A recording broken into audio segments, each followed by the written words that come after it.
আসসালামু বন্ধুরা, কেমন আছেন সবাই? আশা করি অবশ্যই ভালো আছেন। তো বন্ধুরা, সাক্ষ্য আইন বা এভিডেন্স অ্যাক্ট খুবই গুরুত্বপূর্ণ একটা আইন। আপনি দেওয়ানি মামলা বলেন আর ফৌজদারি মামলা বলেন। আপনি যেই প্রতিকারটা চাচ্ছেন সেটা আদালতের কাছে আপনাকে কি করতে হবে? তুলে ধরতে হবে সাক্ষ্য প্রমাণের ভিত্তিতে। এখন এই সাক্ষ্য আইনটা যদি আপনি না বুঝেন, আপনার মেরুদণ্ড যদি না থাকে আপনি দাঁড়াতে পারবেন না। সেই একই রকমভাবে আপনার সাথে যত প্রকারই ঘটনা ঘটে থাকুক, প্রতারণা ঘটে থাকুক, আদালতে যদি আপনি প্রমাণ করতে না পারেন, আপনি কিন্তু প্রতিকার পাবেন না। তো এইজন্য ১৮৭২ সালে যেটি হয়, এই সাক্ষ্য আইন প্রস্তুত করা হয়, যেটা আমাদের সংবিধানের ১৪৯ নাম্বার যেই অনুচ্ছেদের ক্ষমতা বলে বাংলাদেশে কার্যকর আছে এখনো। যদিও প্রায় আজকে ১০০ বছরের উপরে হয়ে গেছে।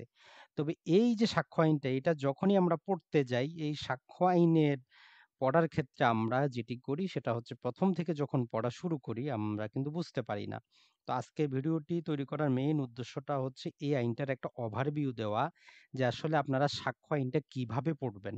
যাতে আপনি নিজেই বুঝতে পারেন সাক্ষ্য আইন কি বলতেছে। তো তাহলে দেরি না করে আমরা সেই টেকনিকগুলো আপনাদের সাথে শেয়ার করার চেষ্টা করি। ভিডিওটা প্রয়োজনে আপনি একের অধিকবার দেখবেন দয়া করে। বারবার দেখবেন, দেখবেন আপনার কাছে সাক্ষ্য আইনটা আমাদের এই ১০ মিনিট ভিডিওর মাধ্যমে ক্রিস্টাল ক্লিয়ার হয়ে গেছে। তো একটা কথা মনে রাখবেন, এভিডেন্স জিনিসটা কি? আপনার শরীরটাই কিন্তু একটা এভিডেন্স, এটা মনে রাখবেন। কোথাও যদি কোনো একটা হত্যা হয়, সর্বপ্রথম পুলিশ খুঁজেটা কি? যে ব্যক্তিটা হত্যা হইলো, ব্যক্তিটার ডেড বডিটা খুঁজে। এটা যদি না পায়, পুলিশ কিন্তু খুঁজতেই থাকে। ডেড বডি পাওয়ার পরে যেই অস্ত্র দিয়ে তাকে হত্যা করা হয়েছে সেটা খুঁজে। তার মানে আপনার শরীরটাই কিন্তু একটা এভিডেন্স। তো এর জন্য সাক্ষ্য আইনটাকে আপনার শরীরের সাথে তুলনা করে যদি আপনি স্টেপ বাই স্টেপ বুঝতে থাকেন, তাহলে কিন্তু আপনার জন্য খুব সহজ হবে। তো বন্ধুরা, সর্বপ্রথমে আমরা সাক্ষ্য আইনটা পড়া শুরু করব এর ৫৬ থেকে নিয়ে ৫৮ নাম্বার ধারা থেকে। গল্পের ছলে আপনি যদি এভাবে যে ১২টা আমি স্টেপ বাই স্টেপ দিয়ে দিচ্ছি, এভাবে যদি সাক্ষ্য আইন একবার পড়েন, আপনার কাছে মনে হবে সাক্ষ্য আইনের চাইতে সহজ কোনো আইন আর ছিল না। সর্বপ্রথম কথা হচ্ছে, যে আইনই বলতেছে যে জিনিসটা আপনাকে প্রমাণ করতে হবে না। Fact which need not to be proved, এমন কিছু জিনিস আছে যেটা আপনার আদালতে প্রমাণ করার প্রয়োজন নাই। এটা আদালতের দায়িত্ব। আদালত খুঁজে বের করবে। অর্থাৎ যে জিনিসটা আপনাকে প্রমাণ করতে হবে না। তার মানে আপনার যেই শরীরের উপর থেকে কিছু বোঝা কিন্তু সরে গেল। এখন কি, কি জিনিসটা প্রমাণ করতে হবে না? এগুলো যখন আপনারা সেই সেকশন গুলো খুলে, খুলে পড়বেন আপনারা বুঝতে পারবেন। তাহলে ১ম এই আমরা কি করব? বুঝবো এমন কিছু জিনিস আছে যেটা আপনি আদালতে প্রমাণ না করলেও বিচারক নিজে থেকে উনি বুঝে নিবেন যে এটা সত্য। যেমন একটা আইন রহিত করা হয়েছে, একটা আইনের সংশোধন আনা হয়েছে। তো এটা বিচারক আপনাকে জিজ্ঞেস করতে পারবে না যে আইনটা রহিতকরণ করা হয়েছে, আপনি প্রমাণ দেন। আপনি গেজেটটা নিয়ে আসেন। আইনটা সংশোধন করা হয়েছে, আপনি গেজেটটা নিয়ে আসেন। আপনাকে বিচারক কি করতে পারবে না? জিজ্ঞেস করতে পারবে না। কারণটা কি? কারণ হচ্ছে এই সাক্ষ্য আইনের ৫৬ থেকে ৫৮ ধারা বলতেছে যে বিচারকের কিছু জিনিস নিজে থেকেই জানতে হবে। ফ্যাক্ট আছে কিছু যেগুলো জুডিশিয়ালি তারাই চিন্তা করে নিবে। যে কোন আইনটা চেঞ্জ করা হলো, কবে চেঞ্জ করা হয়েছে, কি, কি সেকশন সেখানে বাতিল করা আছে, ওমিট করা আছে, আপনার রিপিল করা আছে, এগুলো আপনার প্রমাণের দায়িত্ব নাই। আর কিছু, কিছু কথা যেগুলো কেউ স্বীকার করে নিবে সেগুলো আপনাকে আদালতে প্রমাণ করতে হবে না। তাহলে দেখেন ১ম এই কি প্রমাণ করতে হবে না? ২ টো জিনিস। কিছু আছে জুডিশিয়াল জিনিস আছে যেগুলো বিচারক নিজে থেকে বুঝে নিবেন অথবা উনি নিজে থেকে নিয়ে আসবেন। আর যেকোনো পক্ষ যেটা স্বীকার করবে, অ্যাডমিশন করবে সেটা আপনাকে প্রমাণ করতে হবে না। তো বোঝাটা একটু সরে গেল কিনা? ১ম এ আপনারা তাহলে এই জিনিসটা মনে রাখবেন। কিছু জিনিস আপনাকে প্রমাণ করার প্রয়োজন নাই। তারপরে আসি যে একটা বেসিক জিনিস আমরা আবার মনে রাখবো। আপনি যেই জিনিসটা একবার স্বীকার করলেন, আপনি কিন্তু সেটা আর অস্বীকার করতে পারবেন না। আপনি যেটা স্বীকার করলেন সেটা আপনি অস্বীকার করতে পারবেন না। এটাকে কি বলে? এটাকে বলে স্ট্যাপল বলে। আমরা যদি সেকশন 115 থেকে নিয়ে সেকশন 117 পর্যন্ত পড়ি, সেখানে এই বিষয়ে আলোচনা করা আছে। তো তাহলে আপনি ২ টা জিনিস কিন্তু স্টেপ বাই স্টেপ আপনি বুঝতে পারলেন। কিছু জিনিস আপনার প্রমাণ করার প্রয়োজন নাই, এটা আইনগত বিষয় হতে পারে। আর যেটা কোনো পক্ষ একটা জিনিস স্বীকার করে নিবে সেটা আদালতে প্রমাণের দরকার নাই। একবার যেকোনো জিনিস যে কেউ স্বীকার করবে সেটা পরবর্তীতে সে অস্বীকার করতে পারবে না। এটাই হচ্ছে ডক্টরিন অফ স্টেপল। তারপরে এখন আসি আমরা বার্ডেন অফ প্রুফ। আপনি আদালতে কি প্রমাণ করবেন? সব কি আপনিই প্রমাণ করবেন না যিনি মামলা করলো উনি প্রমাণ করবে? অর্থাৎ বার্ডেন অফ প্রুফটা কার কাছে? কিভাবে বার্ডেন অফ প্রুফটা শিফট হয় এই জিনিসটা আমরা জানতে পারবো এই প্রমাণের দায়িত্ব কার কাছে? তো দেখেন আপনি যখন সিকোয়েন্সটা করতেছেন কিছু জিনিস প্রমাণের দরকার নাই। কিছু জিনিস আছে যেগুলো কেউ স্বীকার করলে প্রমাণ করতে হবে না। বার্ডেন অফ প্রুফ যার কাছে সেই প্রমাণ করবে। তো এর চাইতে সহজ আর কিছু আছে? এই বার্ডেন অফ প্রুফটা ১০১ থেকে নিয়ে ১১৪ নাম্বার সেকশনে আলোচনা করা আছে। প্রথমে এই ৩ টা সম্পর্কে স্বচ্ছ ধারণা রাখেন, একের অধিকবার প্র্যাকটিস করেন। যে প্রমাণ করতে হবে না। একবার যদি কেউ স্বীকার করে অস্বীকার করতে পারবে না। প্রমাণের দায়িত্ব কার? এগুলো আমরা পাবো এখানে। এখন আপনার উপর ধরলাম যে আমরা কিছু জিনিস আসছে যে আপনি প্রমাণ করেন। প্রমাণটা আপনি কিভাবে করবেন? তো এগুলো আপনি ওরাল এভিডেন্স বা মৌখিক সাক্ষ্য দ্বারা প্রমাণ করতে পারবেন। সেকশন বলছে আমাদের 59 থেকে 60 যে একটা জিনিস আপনি মৌখিকভাবে প্রমাণ করতে পারবেন। মৌখিকভাবে প্রমাণ জিনিসটা কি আসে? উইটনেসের সাক্ষীর মাধ্যমে প্রমাণ করবেন। তাহলে মৌখিক সাক্ষ্যের মাধ্যমে আপনি আপনার মামলা প্রমাণ করতে পারেন। তো মৌখিক সাক্ষী আমাদের হয়ে গেল। আসি এখন দালিলিক সাক্ষীর মাধ্যমে আপনি আপনার মামলা প্রমাণ করতে পারেন। আপনি প্রমাণের দায়িত্ব কার সেটা আগে যাচাই বাছাই করলেন। আপনার হয়তো প্রমাণের দায়িত্ব কিছু আসলো। এখন আপনি মৌখিক সাক্ষী দ্বারা প্রমাণ করতে পারেন, দালিলিক সাক্ষী দ্বারা প্রমাণ করতে পারেন। এর চাইতে আর কিছু সহজ আছে?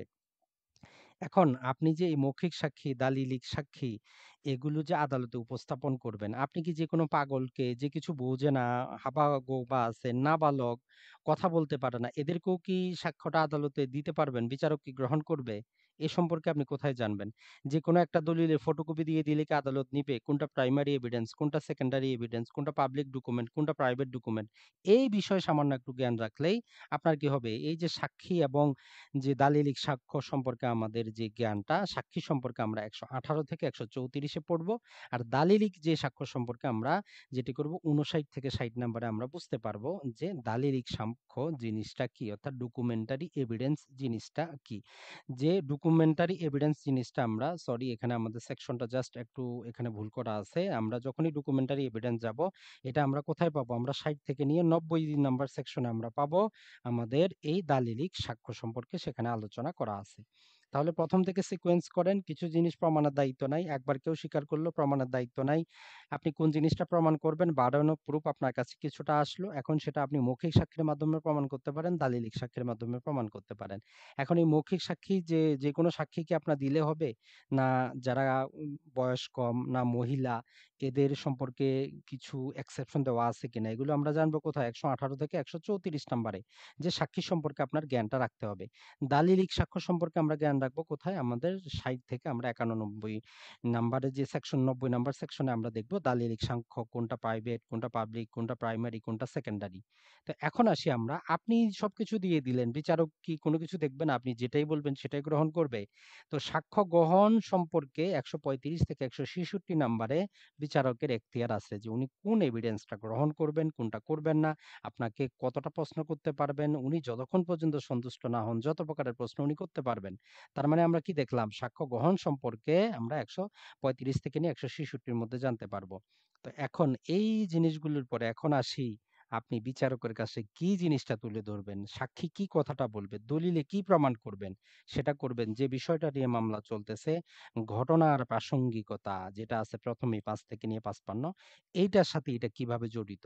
যেটা একটার সাথে একটা সুতা কিভাবে আপনি জড়ায়, জড়ায় আমরা যে একটা নকশি কাঁথা বানাই, যে ঘটনার সাথে আপনার সম্পৃক্ততা আপনাকে দেখাইতে হবে। আইন বলতেছে আপনি সব কথা আদালতে বলতে পারবেন না। আপনাকে কি করতে হবে? একদম রিলিভেন্ট যেই জিনিসগুলা আছে সেগুলো এবং প্রাসঙ্গিকতা তা তুলে ধরতে হবে। আর কিছু কিন্তু না। তাহলে আমাদের ৫ থেকে নিয়ে ৫৫ টাও হয়ে গেল। এখন সর্বশেষ একটা জিনিস হচ্ছে, অনেক ক্ষেত্রে আপনি যেটা করতে পারবেন যে যেটা মৌখিক সাক্ষী দালিলিক সাক্ষীর মাধ্যমে বর্জন করতে পারবেন। কেউ হয়তো উইটনেস হিসাবে একটা কথা বলল, কিন্তু সেই জিনিসটা আপনি যদি কাউন্টার যদি দালিলিক প্রমাণের মাধ্যমে দিতে পারেন, তখন দালিলিক প্রমাণটা প্রাধান্য পাবে। আর সর্বশেষ যদি আমরা দেখি ১৬৭ নাম্বার ধারা বলতেছে, যদি প্রসিডিং চলাকালীন কোনো সাক্ষ্য যদি বিচারক গ্রহণ করে যেটা কোনো দরকারই নাই, বা কোনো সাক্ষ্য যদি বিচারক বর্জন করে যেটা কোনো দরকার নাই, তাহলে আপনি এই যে বিচারক গ্রহণ করলো না বর্জন করলো এর জন্য নতুন ট্রায়াল দাবি করতে পারবেন না। আর সাক্ষ্য আইনের সর্বশেষ পড়বেন আপনি প্রাথমিক বিষয় ১ থেকে ৪ নাম্বার। কেন? কারণ অন্য আইনগুলা যদি আপনি না পড়েন, সিপিসি, সিআরপিসি না পড়েন, সাক্ষ্য আইন পড়ে আপনার কোনো লাভ নাই। ১ম এ আপনি সিপিসি পড়েন, সিআরপিসি পড়েন। এ দুটো পড়তে আপনি বুঝতে পারেন যে প্রাথমিক বিষয় কি থাকে, আইনটার নাম থাকে, ডেফিনেশন থাকে, সেভিং থাকে, রিপিল থাকে, এতটুকুই। তো এটা আর পড়ার কি আছে? এটা সর্বশেষ। তো আশা করি আমাদের এই ১০ মিনিটে আপনারা এট লিস্ট ক্রিস্টাল ক্লিয়ারটা আপনারা বুঝতে পারলেন। সাক্ষ্য আইনটা পড়বেন ১ম এই কোন জিনিসটা প্রমাণ করতে হবে না এটা বুঝে নিবেন। যে জুডিশিয়াল কিছু ফ্যাক্ট আছে যেগুলো বিচারক নিজে থেকেই জানবে। কিছু জিনিস এডমিশন করে নেওয়া হয় সেগুলো আপনার প্রমাণ করার দরকার নাই। তার মানে হচ্ছে যা প্রমাণ করতে হবে না এটা ১ম এ আমরা মাথায় ঢুকাবো। ২ নম্বর হচ্ছে কেউ যদি কোনো জিনিস স্বীকার করে নেয় ১১৫ থেকে ১১৭ স্টেপল এটা আপনার অস্বীকার সে করতে পারবে না। তারপরে হচ্ছে যে আসলে মামলাটা কে প্রমাণ করবে এ সংক্রান্ত আমরা ১০১ থেকে ১১৪ র মধ্যে দেখতে পারবো। যে যিনি মামলা করবেন উনি কি করবেন? প্রমাণ করবেন। অথবা কোনো পক্ষ যদি প্রমাণ না দেয় তাহলে যিনি ক্ষতিগ্রস্ত হবেন উনি প্রমাণটা দিবেন। কিছু জিনিস আছে মে প্রেজিউম, শেল প্রেজিউম, কনক্লুসিভ প্রুফ এই জিনিসগুলো আমরা টুকিটাকি বুঝবো। আমরা এই যে প্রমাণের দায়িত্ব পাওয়ার পর আমরা মৌখিকভাবে কিছু প্রমাণ করে দিতে পারবো, দালিলিকভাবে কিছু প্রমাণ করে দিতে পারবো। মৌখিক বা দালিলিকভাবে যখন প্রমাণ করব তখন এই সাক্ষী সম্পর্কে আমাদের একটু বুঝতে হবে যে কে সাক্ষ্য দিতে পারবে।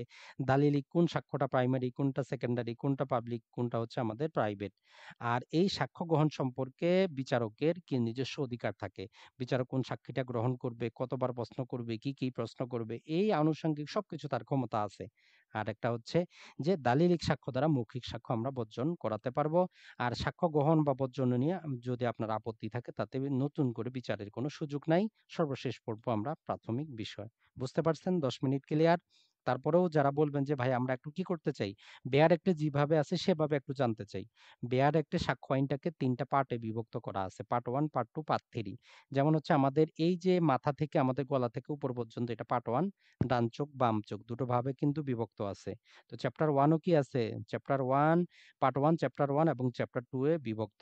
পার্ট 1 এ প্রাথমিক বিষয় আলোচনা করে আপনার ডান চোখ। আর আপনার বাম চোখ যেটা করে সেটা হচ্ছে রিলেভেন্সি নিয়ে আলোচনা করে অর্থাৎ ৫ থেকে নিয়ে ৫৫। তারপরে আপনার গলার নিচ থেকে নাভি পর্যন্ত যদি এটা আমরা ধরি আমরা ২ টা হাত পাচ্ছি। এই হাতটাকে আমরা ২ টা ভাগে ভাগ করতে পারতেছি। এই হাতকেও ২ টা ভাগে ভাগ করতে পারতেছি। তাহলে আমরা ৪ টা চ্যাপ্টার পাচ্ছি। তাহলে পার্ট 2 এর চ্যাপ্টার কয়টা আছে? দেখেন চ্যাপ্টার ৪ টা আছে ৩ থেকে নিয়ে ৬। প্রথমেই যেটা বলতেছে ৫৬ থেকে ৫৮ যেটা থেকে আইনটা পড়া আমরা শুরু করব যে আপনাকে কি প্রমাণ করতে হবে না।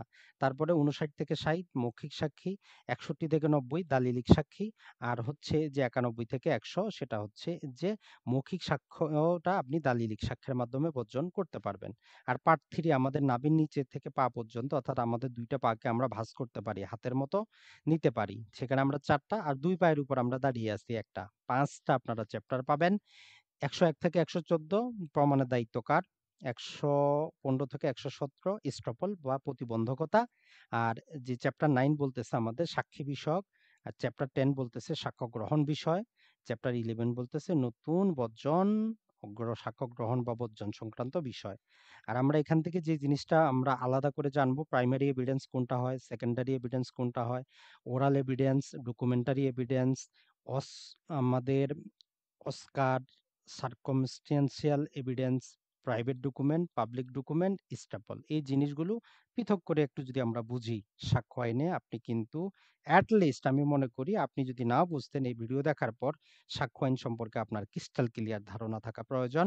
এখন জাস্ট আপনি বেয়ার একটা খুলবেন, খুলে প্রথম থেকে শুরু করবেন যে ৫৬ থেকে ৫৮ তে আছেটা কি সেটা একটু মুখস্থ করে নেওয়ার চেষ্টা করবেন। তারপরে আপনি পড়বেন স্টাপলটা যে কোন যদি কেউ একটা জিনিস স্বীকার করে কি আর বিষয় আছে। এইভাবে যদি আপনি ২ দিন প্র্যাকটিস করেন সাক্ষ্য আইন আপনার মাথার মধ্যে নিয়ে আপনি ঘুরতে পারবেন। আপনি চলন্ত যে ল গুলো আছে এগুলো মাথার মধ্যে আপনার থাকবে। ভালো থাকবেন, সুস্থ থাকবেন। সবাইকে অসংখ্য ধন্যবাদ সাতকাহন চ্যানেলের সাথে থাকার জন্য। আমরা ট্রাই করতেছি যে আগামীবার যারা বার কাউন্সিলে পরীক্ষা দিবেন তাদের জন্য আইন বিষয়গুলো আরো সহজভাবে তুলে ধরার জন্য। দোয়া করবেন সবাই। আসসালামু আলাইকুম।